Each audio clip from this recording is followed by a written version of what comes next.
चक्रगधा हाची धंदा करीतो. तुकोबारे अभंगामध्ये सांगतात की भगवंताचं असं एक रूप आहे किंवा भगवंत अवतार कधी घेतात किंवा का घेतात किंवा भगवंताचा धंदा काय किंवा भगवंताचं काम काय हे जगद्गुरु तुकोबारे आपल्याला या अभंगामधून सांगतात. जगद्गुरु तुकोबारे म्हणतात की ऐका, घेऊन या चक्रगदा. त्या भगवंताने हातामध्ये चक्र आणि गदा घेतलेले आणि काय करतोय, हाची धंदा करीत असे. परंतु कुठला धंदा, तर भक्ता राखे पायापासी दुर्जनासी संहारी. तुकोबारे म्हणतात स्वतःच्या भक्ताला ते स्वतःच्या पायापाशी ठेवतो आणि दुर्जनांना लांब करतो.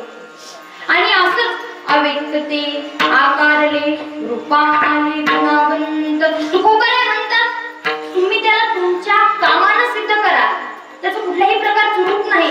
रूप तर त्याचे अनेक आहेत, परंतु तुम्ही जसं अव्यक्त कराल तसं रूप त्याचं बनणार आहे. आणि रूप कसं बनणार आहे, रूप आले गुणावंत. आणि तो तयार झालेला तुमचा भावानी म्हणा भक्तीने म्हणा तयार झालेला विठ्ठल, त्याला तुम्ही काही नाव द्या, गोपाल नाव द्या, कृष्ण नाव द्या, कान्हा नाव द्या, विठ्ठल नाव द्या, पांडुरंग नाव द्या. रूपा आले गुणावंत आणि तो भगवंत. तुका म्हणे वृवीच्छा दयाते सागर. तुकोबारे म्हणतात तो भगवंत तुमच्या पूर्ण इच्छा पूर्ण करेल, परंतु त्याच्यासाठी तुम्हाला काय करायचंय, भगवंताला स्वतःच्या भावानं पोरायचंय. आणि तो भाव मी आज तुम्हाला कीर्तनामध्ये सांगणार आहे. विठ्ठल विठ्ठल.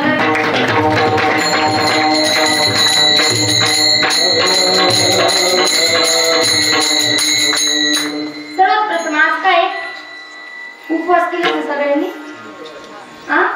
कृष्ण जन्माष्टमी. आज भगवंताची जयंती आहे. आणि बघा इथले बरेच चेहरे मला कथित म्हणजे आल्यासारखे वाटते.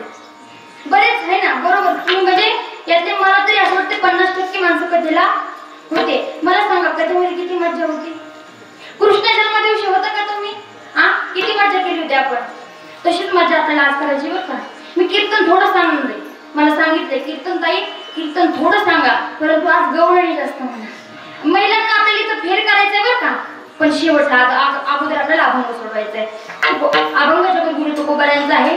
थोडक्यात तुकोबाऱ्यांचा अधिकार मी तुम्हाला सांगेल आणि अभंगाकडे प्रस्तावन करेल.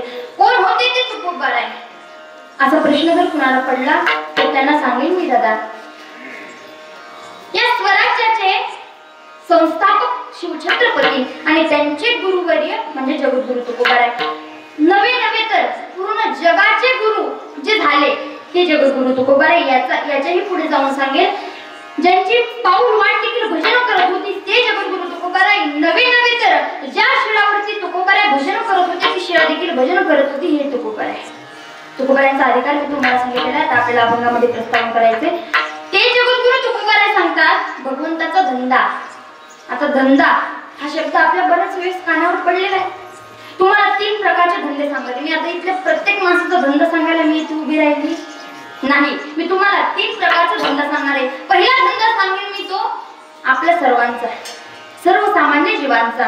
दुसरा धंदा सांगते मी तुम्हाला संतांचा आणि तिसरा धंदा सांगते भगवंताचा. ऐका, पहिला धंदा कोणाचा, आपल्या सगळ्यांचा. मग आपण धंदा करतो कशासाठी, पोटासाठी. आता पैसे खात नाहीत, परंतु खायला आणायला तरी पैसे लागतात आणि पैशासाठी माणूस झटत असतो, धंदा करत असतो. परंतु एक सांगू तुम्हाला, धंदा आपण जो धंदा करतो, आपण काय नुसतं धंदा तोच धंदा करत नाही, आपण इतरही धंदे करतो. सांगू कोणचे, थोडं मोकळं बोलते बरं का, माझंच गाव आहे. थोडंसं मोकळं बोलते, राग येऊ द्या नको कोणी. इतरांची निंदा करणं हा एक सामान्य जीवाचा धंदा आहे. बरोबर आहे का चूक आहे?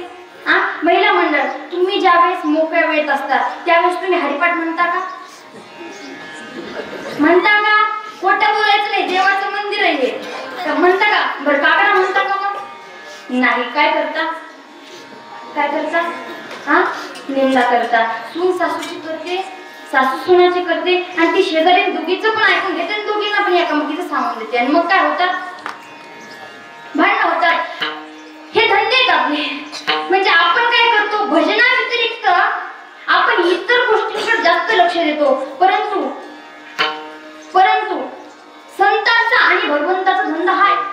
वेगळा आहे.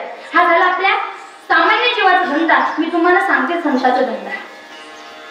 संत कोणता धंदा करतात ऐका. संत म्हटलं की एक प्रतिष्ठित नाव माझ्या डोळ्यासमोर येतं. ते म्हणजे पैठण निवासी शांतीब्रह्म एकनाथ महाराज. तुम्ही म्हणा ताई का? संत तर अनेक आहेत, परंतु त्यांचंच नाव तुमच्या डोळ्यासमोर का येतं? तर ऐका, त्यांच्या जीवनामध्ये एक वैशिष्ट्य आहे. ते वैशिष्ट्य तुम्हाला सांगून जाईल. ते वैशिष्ट्य म्हणजे असं, त्यांच्या जीवनामध्ये त्रिवेणी संगम मला दिसतो. तो असा बघा, काही संतांचं असं आहे, ते संत तर आहेत परंतु शांत नाहीत. काही संतांचं असे ते शांत आहेत, संत आहेत पण श्रीमंत नाहीत. काही संतांचं असे ते श्रीमंत आहेत, संत आहेत पण शांत नाहीत. काहींचं असे आता आपल्यापैकी बरं का, ते श्रीमंत पण आहेत, शांत पण आहेत, पण ते संत नाहीत. परंतु नाथबाबांचं जर जीवन जर माणसानं चाललं किंवा त्यांचं जीवन जर पाहिलं तर ऐका, नाथबाबांच्या जीवनामध्ये ते शांतही आहेत, श्रीमंत पण आहेत आणि संत पण आहेत. त्याची शांतता, श्रीमंती आणि संतती मी तुम्हाला 2 मिनिटात सगळं सांगणार आहे. ऐका, आपण सगळ्यात अगोदर पाहू श्रीमंती. बघा, त्यांच्या श्रीमंतीमध्ये आपल्या श्रीमंतीमध्ये किती फरक आहे याचं निरीक्षण तुम्ही तुमचं करायचंय बरं का. ऐका, नाथबाबांची श्रीमंती मी तुम्हाला सांगणार आहे. नाथबाबा एवढे श्रीमंत होते, पैशाला किती श्रीमंत होते मी तुम्हाला अजिबात सांगणार नाही. परंतु ऐका, नाथबाबा एवढे श्रीमंत होते की साक्षात भगवान पांडुरंग परमात्मा त्यांच्या घरी काम करत होता किंवा द्वारकेचा राजा त्यांच्या घरी काम करत होता. एवढे नाथबाबा श्रीमंत होते. एक प्रमाण तुम्हाला सांगेल. द्वारकेची मूर्त, द्वारकेची मूर्त, द्वारकेची मूर्त, एकनाथा हरी. द्वारकेची मूर्त, द्वारकेची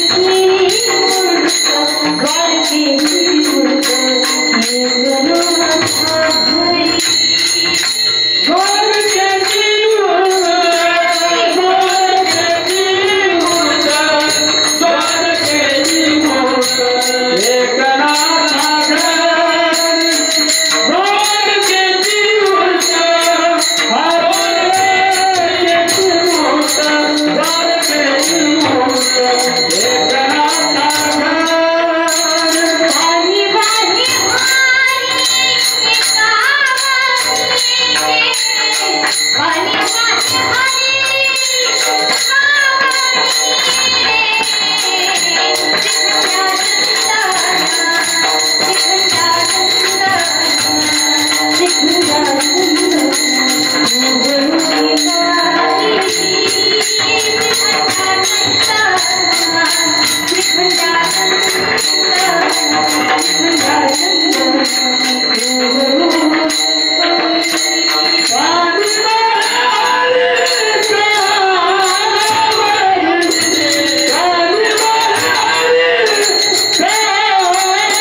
असं सांगितलंय ते नाथबाबांची श्रीमंती मी तुम्हाला सांगते.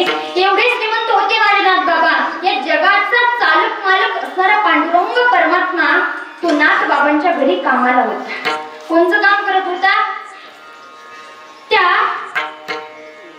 पांडुरंगानं दत्त रूपामध्ये नाथबाबांच्या घरी कितीतरी दिवस चौतारकी केली. नवे तर श्रीखंड या नावानं नाथबाबा जर पूजेला बसले तर श्रीखंड या नावानं त्या भगवंतानं नाथबाबाला चंदन उघडून देत होते आणि चंदन